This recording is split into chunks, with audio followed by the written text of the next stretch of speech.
సిద్ధపాటు కలిగి ఆయనను మహింపరుద్దాం. చూడండి, పరిశుద్ధ గ్రంథం నుండి కీర్తన గ్రంథము, మనందరం కూడా మన యొక్క లేఖనాలు తెరిచినట్లయితే పరిశుద్ధ గ్రంథం నుండి కీర్తన గ్రంథము 86వ అధ్యాయము 12వ వచనం ఒకసారి చదువుదామా? నా పూర్ణ హృదయముతో నేను నీకు కృతజ్ఞతాస్తుతులు చెల్లించెదను, నీ నామమును నిత్యము మహిమపరచెదను. చూడండి, ఇక్కడ కీర్తన గ్రంథకర్త మాట్లాడుతూ 86వ చరణంలో 12వ వాక్యంలో మనతో మాట్లాడుతున్నాడు. చూడండి, నా పూర్ణ హృదయముతో నేను నిన్ను కృతజ్ఞతాస్తుతులు. ఎలా స్తుతులు చెల్లించాలంటే అండి, పూర్ణ హృదయంతో. పూర్ణ హృదయం అంటే ఏంటి? ఉండదా? చెప్పాలి. అసలు ఆస్కారమే లేదు, అవునా కదా? ఇప్పుడు దీంట్లో సగమే వాటర్ ఉన్నాయనుకోండి, ఆటోమేటిక్గా నువ్వు మూత పెట్టే లోపల దాంట్లోకి ఏం దొరుకుతుంది? ఓకే, జ్ఞాపకం ఉంచుకోండి. మన యొక్క హృదయము పూర్ణ హృదయముతో అంటే కంప్లీట్గా దేవుని మీద డిపెండ్ అయ్యి మనము ప్రార్థిస్తే, ఆరాధిస్తే అదే నిజమైన కృతజ్ఞత. హల్లెలూయా. మరొకసారి చెప్తున్నా, మన యొక్క హృదయము కంప్లీట్గా దేవుని మీద డిపెండ్ అయ్యి దేవునికి ప్రార్థించి దేవుని ఆరాధిస్తే అదే నిజమైన కృతజ్ఞత. ఇక్కడ అదే మాట్లాడుతున్నాడు గ్రంథకర్త. చూడండి, మరొకసారి చదువు. నా పూర్ణ హృదయంతో నేను నీకు కృతజ్ఞతాస్తుతులు. తర్వాత లైన్ చదవండి. నీ నామమును నిత్యము కూడా ఏం చేస్తున్నాడంట? మహిమపరుస్తాడంట. చాలామందికి కష్టం వస్తే వెంటనే చర్చి మానేస్తారు. లేదంటే డబ్బులు బాగా చేతి నిండా ఉన్నాయనుకోండి, దేవుడు ఎవరో కూడా గుర్తుండదు. చాలామందికి, మనమనే కాదు, ఎవరైనా సరే, ఏ విశ్వాసంలో ఉన్నవారైనా సరే, ఏ భక్తి స్థాయిలో ఉన్నవారైనా సరే, ఇంకా చెప్పాలి అంటే పాస్టర్స్ సైతం కూడా ఫస్ట్ వాళ్ళున్న స్థితి ఒకలా ఉంటుంది. దేవుడు వారిని ఆశీర్వదించాక వారి స్థితి మరొకలాగా ఉంటుంది. అప్పుడు ఎలాగుంటారు అంటే మొదటి స్థితిని మర్చిపోయే వారిగా ఉంటారు. అది కృతజ్ఞత అంటారా? అది కృతజ్ఞత? ఒకసారి ఆలోచించండి, మన యొక్క గత జీవితాలు ఎలాగున్నాయి, దేవుడు ఇప్పుడు మనల్ని ఎలా స్థిరపరిచాడు. హల్లెలూయా. మన యొక్క గృహాలు ఎలాగున్నాయి, మన యొక్క నివాస స్థలాలు ఎలాగున్నాయి, మనం చేసే పని ఎట్లా ఉంటుంది ఒకసారి జ్ఞాపకం చేసుకుంటే మనకు ఇంతకు ముందు ఉన్నంత కష్టం ఇప్పుడు ఉందా అండి? ఆలోచించండి. ప్రతిదానికి మిషన్స్ వస్తాయి, టెక్నాలజీ వస్తాయి, ఇంకా వాషింగ్ మిషన్స్. చాలామంది ఇంట్లో నేను చూస్తూ ఉన్నాను, వాషింగ్ మిషన్స్ వచ్చాయి, ఫ్రీజర్స్ ఉన్నాయి, ఇంకా గట్టిగా చెప్పాలంటే ఏసీస్ ఉన్నాయి. చాలా వరకు కష్టం అనేది చాలా తగ్గిపోయింది. ఇంకా ముందు కాలంలో చూసుకుంటే ఇంకా కొన్ని రోజుల్లో డబ్బులు కూడా కనపడవంటండి, అంత డిజిటల్. ఇప్పటికే ఫోన్పేలు, గూగుల్ పేలు, ఇంకా చాలా పేలు వచ్చేసాయి, అవునా కదా? తల్లో పేలు కాదు, ఫోన్పేలు, చాలా పేలు వచ్చేసాయి. చూసారా టెక్నాలజీ ఎంత ఫాస్ట్గా వెళ్ళిపోతుందో? మీరు ఒకటి గ్రహించండి, ఎంత ఫాస్ట్ ఫార్వర్డ్గా వెళ్తూ ఉందో దేవుని రాకడ కూడా అంత సమీపముగా మన మధ్యకు రాబోతుంది. నమ్మిన వారు స్తోత్రం చెప్తాం. హల్లెలూయా, హల్లెలూయా. దానికి సిద్ధపాటు కలిగి ఉండాలంటే దేవుడు మనకు చెప్తూ ఉన్నాడు, కృతజ్ఞత అనే పార్టికల్ మనలో ఉండాలి అంటున్నాడు. కృతజ్ఞత అనే ఐటెం మనలో ఉండాలి అని దేవుని వాక్యం సెలవిస్తా ఉన్నాడు. మరొక వాక్యం చదువుకుందాం. చూడండి, మరొక వాక్యం చదువుకుందాం. 95వ కీర్తన 2వ వచనం. ఎస్, కృతజ్ఞతాస్తుతులతో ఆయన సన్నిధికి వచ్చదము, కీర్తనలు పాడుచు ఆయన పేరట సంతోషగానము చేయుదము. ఏం చేయాలంటండి? ఫస్ట్ ఎక్కడికి వెళ్ళాలంట? ఫస్ట్ ఎక్కడికి వెళ్ళాలంటే చెప్పండి అమ్మా. ఫస్ట్ ఎక్కడికి వెళ్ళాలి? దేవుని సన్నిధికి వస్తే సంతోషం అనేది నీలో నిలకడగా ఉంటుందంట. చాలామంది నాకు అన్నీ తెలుసండి, కానీ నేను మాత్రం చర్చికి రానండి. ఒక కుండ నిండా బిర్యానీ వండుకుని వాసన చూసి పీల్చేసుకుంటే ఆకలి తీరిపోద్దా? చెప్పండి.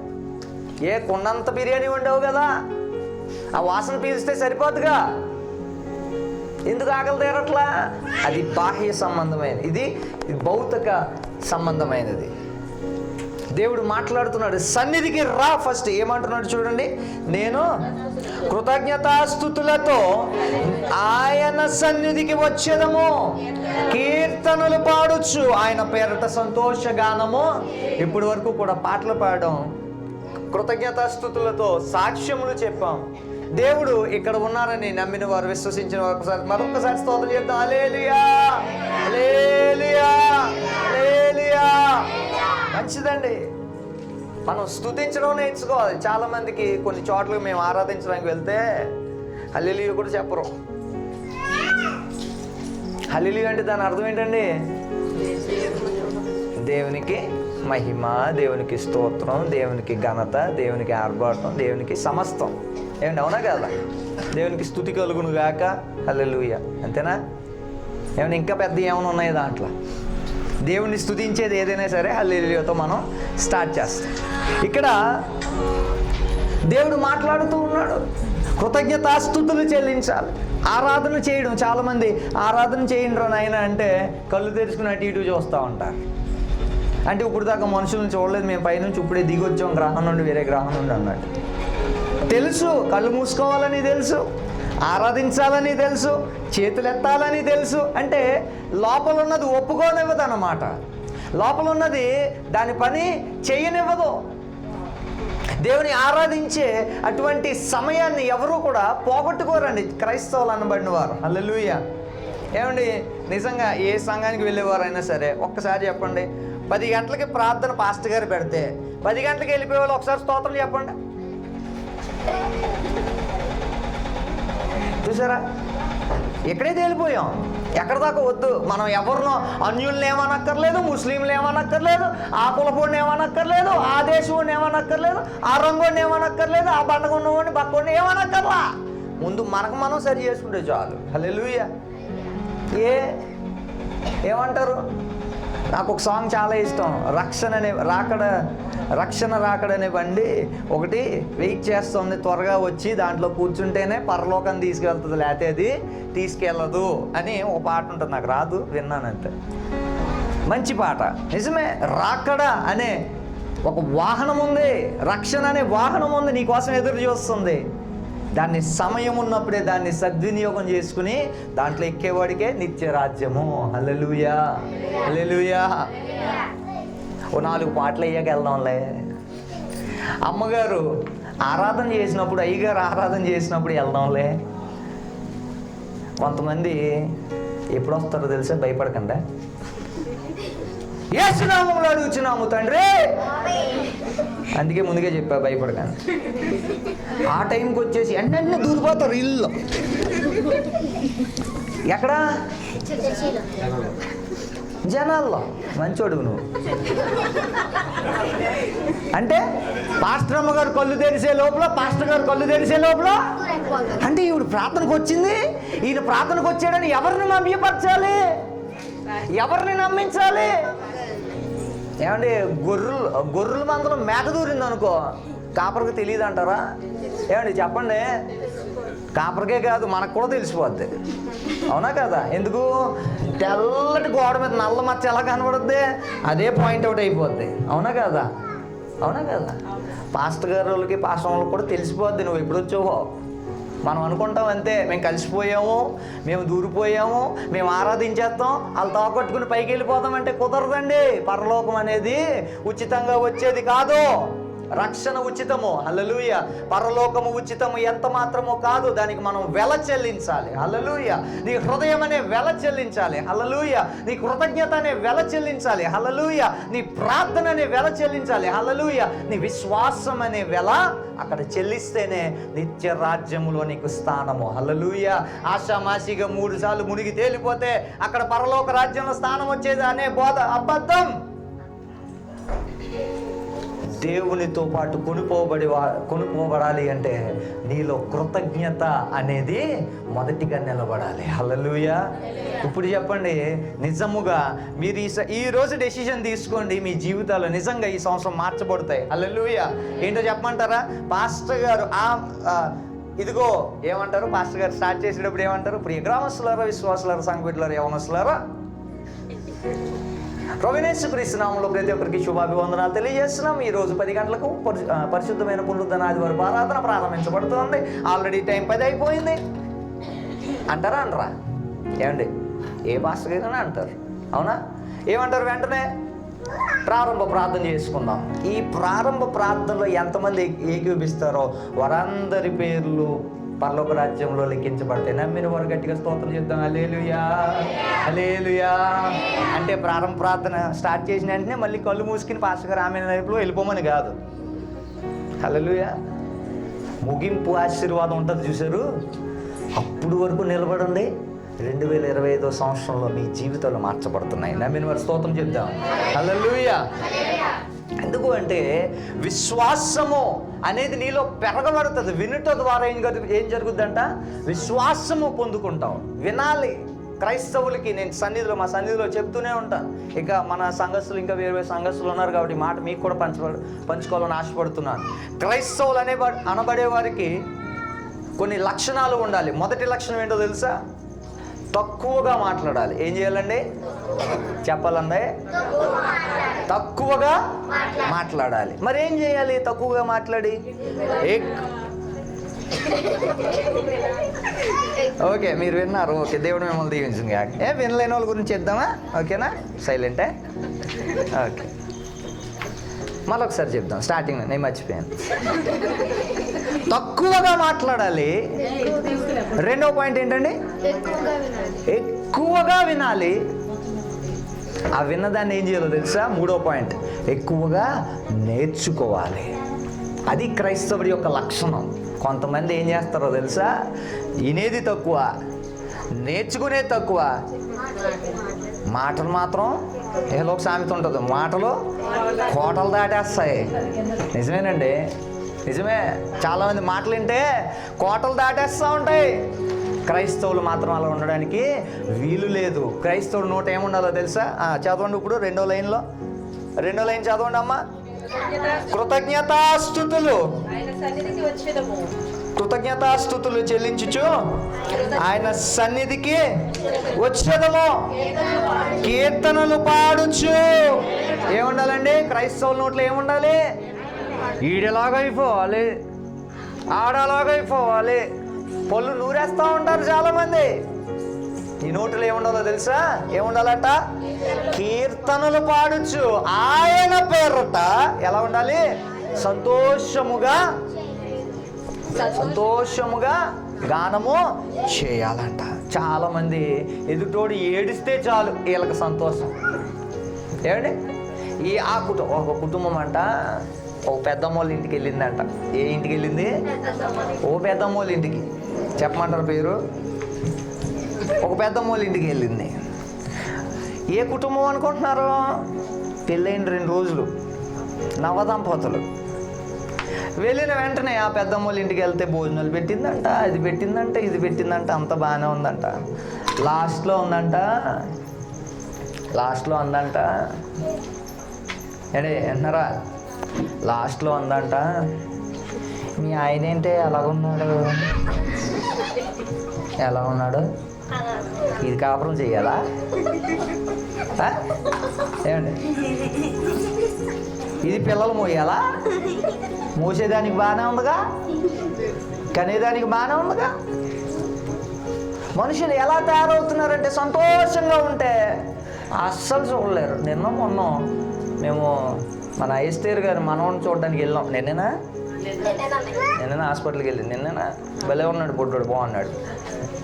అయితే అమ్మగారు అంటున్నారు, బుడ్డోడు స్వరం చాలా బాగుందమ్మా, దేవుడి సన్నిధిలో ఎదుగుతాడమ్మా అని. అమ్మగారు ఆల్రెడీ ఇదే రోజులో మీకు అందరికీ జ్ఞాపకం ఉందో లేదో మన కరెక్ట్గా హాల్లో స్తుతి కూడికి జరిగింది. ఎంతమంది గుర్తుంది? ఆ రోజున అమ్మగారు ఒక ప్రవచనం చెప్పారు. ఏమనంటే, నీ కౌగిట ఒక మంచి బిడ్డ, ఒక అబ్బాయి ఉన్నాడమ్మా. చప్పట్లు కొట్టి దేవుని స్తోత్రం చెల్లిద్దామండి. హల్లెలూయా. ప్రవచనాలను నెరవేర్చు దేవుడు యేసుక్రీస్తు ప్రభువారు. హల్లెలూయా. ఆయన మాట ఎప్పటికీ కూడా తప్పిపోదు. మనుషుల మాటలు మర్చిపోతారు, మనుషుల మాటలను అప్పగించేస్తారు, కానీ దేవుడు మాత్రం ఏ రోజు కూడా మాట తప్పే దేవుడు కాదు.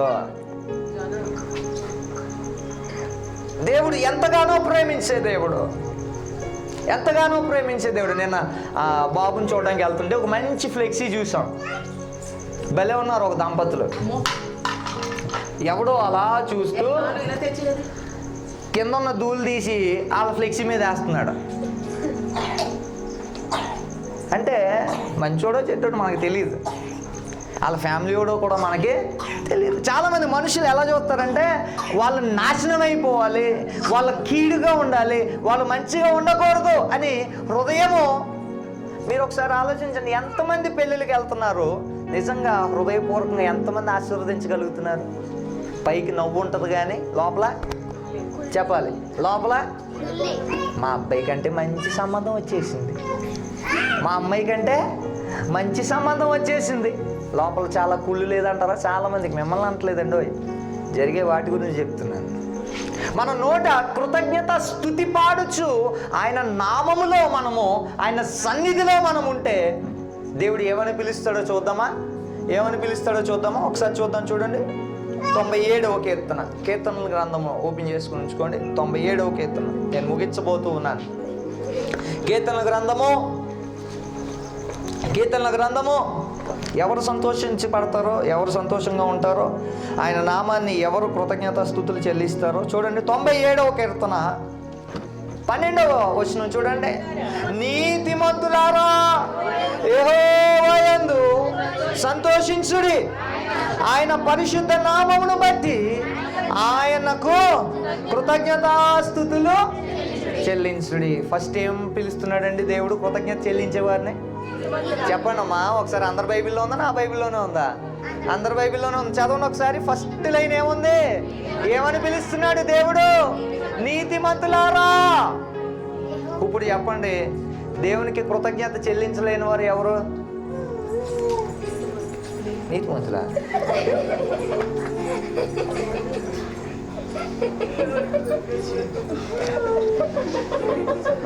చూడండి, ఎంత బైబిల్ ఎంత గట్టిగా చదువుతున్నా సరే సరే చూడండి, ఇక్కడ ఏమంటున్నాడు? నీతిమంతులారా యెహోవా యందు సంతోషించుడి. నీ హృదయం సంతోషంగా ఉండాలన్నా, నీ హృదయం నెమ్మదితో ఉండాలన్నా దేవుని సన్నిధికి ఎవరైనా మాట్లాడతావా? దేవుని సన్నిధికి మనము సమీపముగా ఉండాలి. హల్లెలూయా. చాలామంది ఇండ్లలోనే ఉండిపోతారు, చాలామంది ఆ రోజే పనులు పెట్టుకుంటారు, చాలామంది ఆదివారం వస్తేనే ఊర్లు వెళ్తూ ఉంటారు, ఆదివారం వస్తేనే చుట్టాలను పిలుచుకుంటూ ఉంటారు, ఆదివారం వస్తేనే ఇంకా వగేరా పనులు చేసుకుంటారు. ప్రియ సహోదరి సహోదరులారా, ఇది పరిశుద్ధ దినము, దేవుడు మనకిచ్చిన పునరుద్ధాన దినము. ఈ రోజుని ఎంతమంది అయితే సంతోషముగా ఆయనను ఆరాధించగలుగుతారో, సంతోషముగా ఆయనను హృదయపూర్వకంగా ఎంతమంది అయితే స్తుతించగలుగుతారో వారిని ఏమని పిలుస్తున్నాడో తెలుసా దేవుడు? నీతిమంతులారా. నీతిమంతులారా. చాలా జాగ్రత్తగా మనం ఉండాలండి. ఈ లోకం చూస్తూ ఉంటుంటే, ఇందాక ఆంటీ గారు సాక్ష్యం చెప్పారు, విజయవాడలో ఎన్నో ఫ్లడ్స్ వచ్చాయి. ఇది కూడా తెలుసా? నేను చిన్న సాక్ష్యం చెప్పి ముగించబోతున్నాను. నేను కూడా ఆ ఫ్లడ్స్లో ఇరుక్కుపోవాల్సిన వాడిని. ఆ ముందు రోజు అంటే శుక్రవారము ఆన్లైన్ ప్రేయర్ ఉంది. ఆ రోజు మనకు రాత్రి. ఏమంటే ఎంతమందికి గుర్తుందో తెలియదు, కానీ నేను ఏం చేశానంటే చర్చిలో సౌండ్ బాక్సులు కొనడం కోసం విజయవాడ వెళ్ళామండి. విజయవాడ వెళ్ళడంతో ఏం జరిగిందంటే, అక్కడ ఆ రోజుకే చాలా చల్లగా ఉంది. మేము పొద్దున్న 4 గంటలకు వెళ్ళిపోయాం. ఫుడ్ లేదు, ఏమీ లేదు, అంటే ఆ ఏరియాలో ఏం దొరకట్లా. సరే ఇంక అలాగే ఉన్నాం. నాతో పాటు ఒక సహోదరుడు, నేను మీటింగ్స్కి వచ్చి చూడండి పాస్టర్ గారు వాళ్ళతో, ప్రభాకర్ అని, ఆ సహోదరుడు నేను వెళ్ళాం అనమాట. అయితే ఏమైందంటే, అదే ఫ్లడ్స్, అదే తుఫాను, అదంతా కూడా స్టార్ట్ అయ్యే సమయం అనమాట. మేము బాక్సులు కొనేసుకుని వచ్చేస్తున్నాం, వెనకాల నుండి వచ్చి ఆర్టీసీ బస్సు గుద్దేశాడు. నేను వెంటనే ముందుకు వెళ్ళిపోయాను. నేను వెళ్ళడంతోనే నా చెస్ట్కి ఏమైందంటే స్టీరింగ్ది ఆ వీల్ తగిలేసి చాలా గట్టిగా తగిలింది. వెనకాలేమో బాక్సులు ఉన్నాయి. అద్దం పగిలిపోయింది, వెనకాల అద్దం పగిలిపోయింది. చాలామంది మూగిపోయారు. ఏమైపోయిందో, అద్దం పగిలిపోయింది, ఏమైపోయిందో, అసలు ఉన్నారా లేదా అని చెప్పి చుట్టుముట్టేశారు. ఆ బస్సోడిని చుట్టుముట్టేశారు. విజయవాడలో జరిగిన సంఘటన. ఆ చుట్టుముట్టేయడంతో అక్కడ డ్రైవర్ చాలా పెద్ద వయసు అయినండి, ఆర్టీసీ డ్రైవర్ చాలా పెద్ద వయసు ఆయన. బాబు అసలు వర్షాల వల్ల బ్రేకులు పడట్లేదయ్యా, క్షమించు క్షమించు అని దండం పెడుతూ ఉన్నాడు. అక్కడ అందరూ కూడా చుట్టుముట్టేసి ఆయన బెదిరించేస్తున్నారే, నీ కళ్ళు కనపడలేదా అది ఇది అని చెప్పేసి ఏదో మాట్లాడుతున్నారు. మిగతా వారైతే గొడవ పెట్టుకుంటారేమో, కానీ దేవుడు నాకు చెప్తున్నాడు, నేను నీకు తోడుగా ఉన్నాను. హల్లెలూయా. నా మీద చిన్న గీత పడలే. హల్లెలూయా, హల్లెలూయా. అద్దం పగిలిపోవడం కనుక మీరు చూస్తే అది నుజ్జైపోయి పగిలిపోయింది. ఇంకా మేము గతుకుల్లో వెళ్తున్నప్పుడు అద్దాలు మోగేసి అద్దాలు కూడా వస్తూ ఉంటాయి నాకు ఒక్కొక్కసారి. అంత దారుణమైన సంఘటన. మీకు ఒక విషయం తెలుసా, అదే రోజున నేను డ్రైవింగ్ చేసుకుంటూ వచ్చి, తీసుకోనా నా దగ్గర పెట్టుకోండి,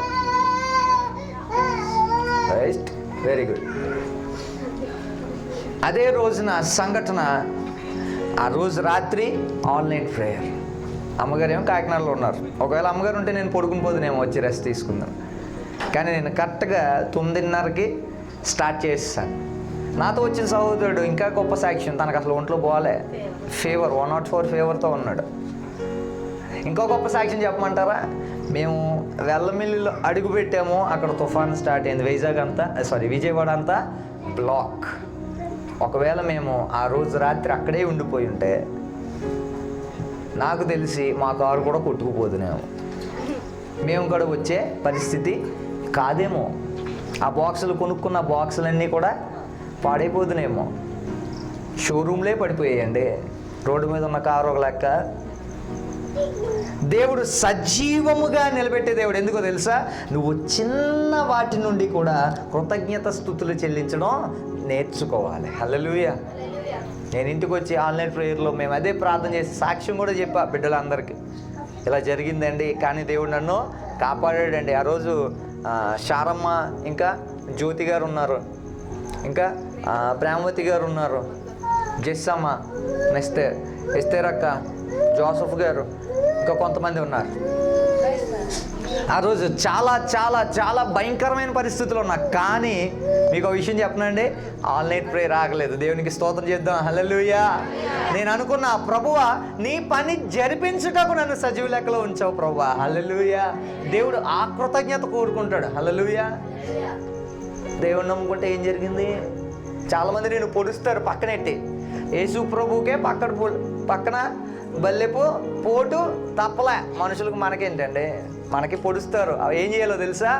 తట్టుకోవడం నేర్చుకోవాలి. ఆమేన్.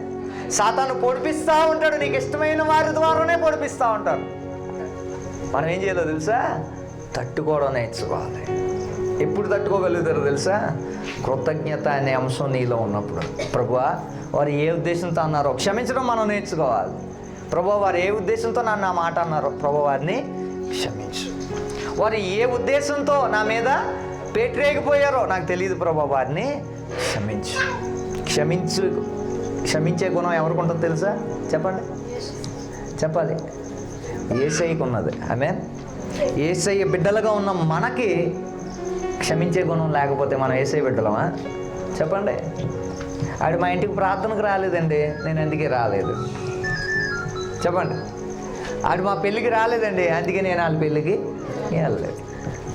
ఆడు మా ఇంటికి రాలేదండి, నేను వాడింటికి వెళ్ళలే. క్షమించి దీంట్లోనే చిన్న వాటిలోనే మనం కృతజ్ఞత లేకపోతే, చిన్న వాటిలోనే మనం క్షమించలేకపోతే మనం చేసిన పాపాలు యేసయ్య క్షమించాలా? ఒకసారి ఆలోచించాలి.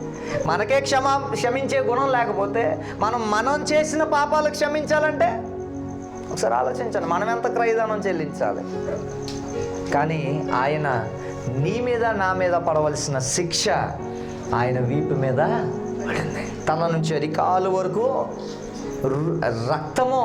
రక్తము చివరి రక్తపు బొట్టు వరకు కూడా ఆయన నీ కొరకు నా కొరకు మాత్రమే కార్చి ఉన్నాడు. ప్రియ సహోదరి సహోదరుడా, దేవుడు ఈ యొక్క క్రిస్మస్ సమయంలో, క్రిస్మస్ మాసంలో మనందరినీ నిలబెట్టాడంటే, నూతనమైన సంవత్సరంలోకి మనం వెళ్ళబోతున్నామంటే ఆయనకు నీ ఎడల ఒక వాంఛ ఉన్నది. ఆమేన్. ఆయనకు నీ ఎడల ఒక తలంపు ఉన్నది. హల్లెలూయా. నీ ద్వారా ఇంకా జరిగించవలసిన పని ఉన్నది కాబట్టే దేవుడు నూతనమైన సంవత్సరంలోకి మనలను ప్రవేశించ పెడుతున్నాడు. గట్టిగా స్తోత్రం చెప్దామా? హల్లెలూయా, హల్లెలూయా. నిజంగానండి, ఈ రోజు నుంచి మనం మారదాం, దేవునికి కృతజ్ఞత చెల్లిద్దాం. చిన్నదైనా సరే, ఈరోజు నువ్వు బయటికి వెళ్ళి మరలా ఇంట్లో అడుగు పెట్టే వరకు కూడా ఆయన దేవదూతలు నీకు ఆజ్ఞాపించాడంటే ఆ చిన్న కృతజ్ఞత చాలు. ప్రభువా, నన్ను క్షేమంగా ఇంటికి చేర్చావయ్యా. ఆ కృతజ్ఞత దేవుడికి ఎంత ఇష్టమో తెలుసా? ప్రభువా, నేను పొద్దున్నే లేచిన వెంటనే మా సండే స్కూల్ బిడ్డలకు కూడా చెప్తూ ఉంటాను, పొద్దున్న లేచిన వెంటనే ఏం చేయాలి? ఆటోమేటిక్గా నీ కుడి చెయ్యి ఎక్కడికి వెళ్ళాలి? తల మీదకి వెళ్ళిపోవాలి. వెళ్ళిన వెంటనే చెప్పాలన్నమాట, యేసయ్యా మరొక రోజు ఇచ్చావయ్యా, వందనాలు. ఈ రోజంతా కాచి కాపాడండి. Very good. ఎవరో చెప్తున్నారు? అందరూ చెప్తున్నారా? Very good. కాచి కాపాడండి అయ్యా, ఈ రోజంతా కూడా నీ రెక్కల నీళ్ళలో భద్రపరిచయ్యా. ఆమేన్. ఈ చిన్న ప్రార్థన ఆ రోజంతా నేను కాపాడుతుంది. గట్టిగా స్తోత్రం చెప్తాం. హల్లెలూయా.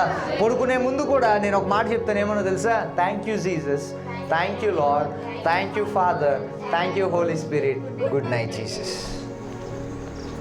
ఈ చిన్న ప్రార్థనలు ఏం చేస్తాయో తెలుసా? మన జీవితాలను మారుస్తూ ఉంటాయి. ఆమేన్.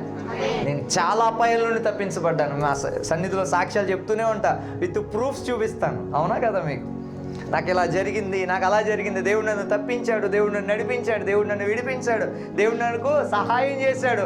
ఎన్నో సాక్ష్యాలు దేవుడు నా జీవితంలో నడిపించాడు. ఎందుకో తెలుసా?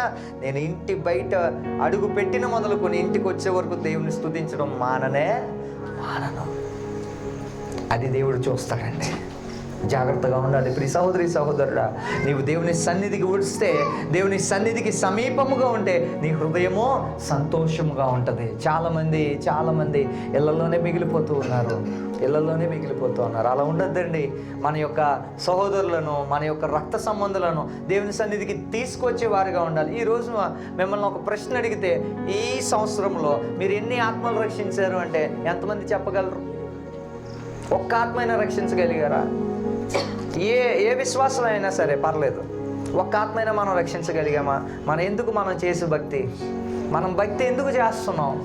మనం బాగుంటే చాలా, మన బిడ్డలు బాగుంటే చాలా, మన ఇంటి వారు బాగుంటే చాలా, లేకపోతే మన రక్త సంబంధులు బాగుంటే చాలా, మన తల్లిదండ్రులు బాగుంటే చాలా, మన పిల్లలు బాగుంటే చాలా. మరి ప్రక్కవారి కోసం ఎవరు ప్రార్థన చేస్తారు?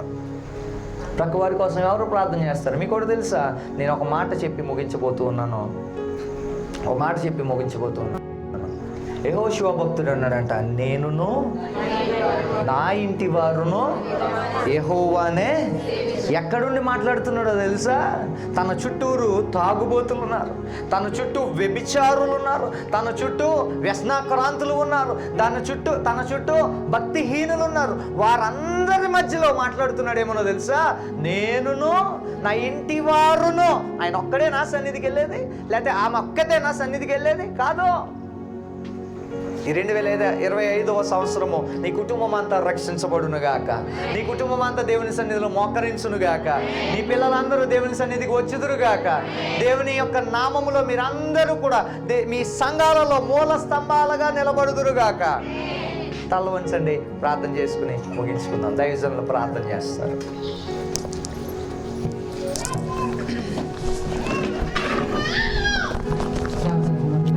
సహోదరి రూతమ్మ గారు వచ్చి చేసి మమ్మీ తర్వాత కంటిన్యూ.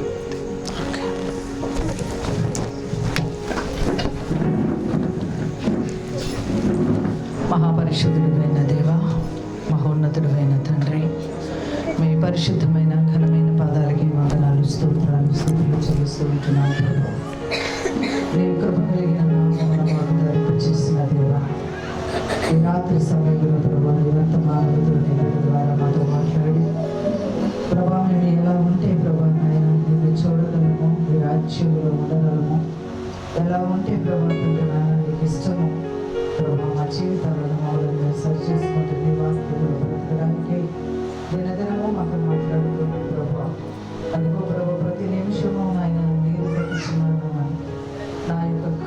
వారిని పెట్టి కాపలా కాస్తున్నానని ప్రభు నీ ద్రాక్షావనం నిమిత్తో మాట్లాడాను ప్రభు. తండ్రి నీకు వందనాలు. ఈ సమయంలో ప్రభు వాక్యమైన నీ పిల్లలందరినీ కూడా మీరు బలపరచండి. నీ మాటతో మమ్మల్ని దగ్గర ప్రోత్సహించండి.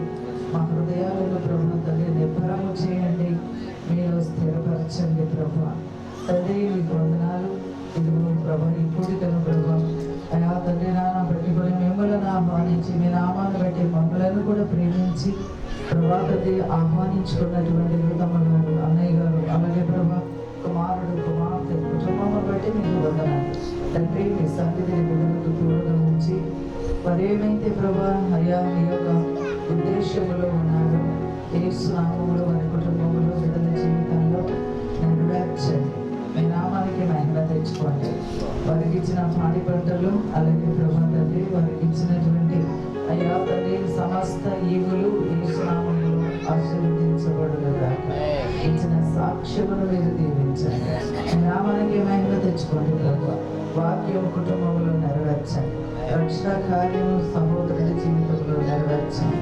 యేసు నామములో వచ్చిన బిడ్డలందరినీ బలపరిచి వారి కుటుంబాలను కూడా నీ ఆశీర్వాదంలో నీ కృపలోను రక్షణలను దేవా నూతన సంవత్సరంలో నూతనమైన ఆశీర్వాద కృపలో నడిపించమని చెప్పినటువంటి నాయన నీ దాసుల కుటుంబాన్ని కూడా మీరు బలపరచమని యేసు నామములో ప్రార్థించి వేడుకొనుచు పొందుకున్నాము మా ప్రియులలో తండ్రి. ఆమేన్, ఆమేన్, ఆమేన్.